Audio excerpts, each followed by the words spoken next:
You Got Me, that devotional, Streams in the Desert, and there's two metaphors or whatever the word is, pictures that analogies they use to show you how pain can produce things in you that pleasure never will.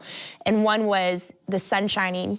Well, it's the rain that brings the growth, but we don't like the rain. And also you think about the mountaintops of life are the great parts of life, the highs, but there's no vegetation on the mountaintop, but there's vegetation in the valley. And so even though we don't like pain, God uses pain in our life to produce things. We all want the mountaintops. We don't realize the only way to get to a mountaintop is the struggle up. Through the valley. And so we have this mythology of greatness. If I'm created to do something, if I'm supposed to be great at something, isn't God just going to drop me on the mountaintop? And you go, no, there's a hard, long climb to any level of greatness in your life. Like, I think one of the most significant chapters in the book, even though it's the shortest chapter, is that the warrior takes ownership, owns his defeat. And I really struggle with it. This is a big thing. You need to say that again, because you have so many self-entitled people that want to blame everybody else instead of owning it. Ownership is the most freeing thing you could do in your life. Absolutely. And when I wrote that chapter on the warrior owns defeat, I thought so many people are going to reject this, because I have people tell me, well, you know, there's no such thing as failure.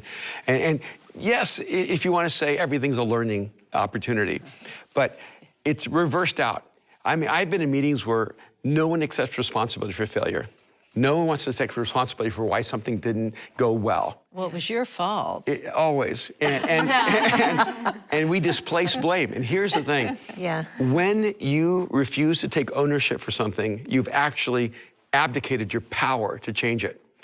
You can only change what you own. And so if you don't take ownership for where you are, you know, this is because of my parents, or it's because I'm fatherless, or because I grew up in poverty, or because this happened to me.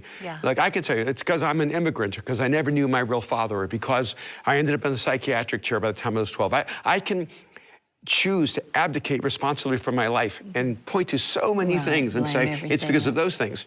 The victim mentality. But when you choose to be a victim, you cannot be a victor. It's true. And so I would rather take ownership for every failure, for every problem, and go, I can actually now step into it and have the power to bring change.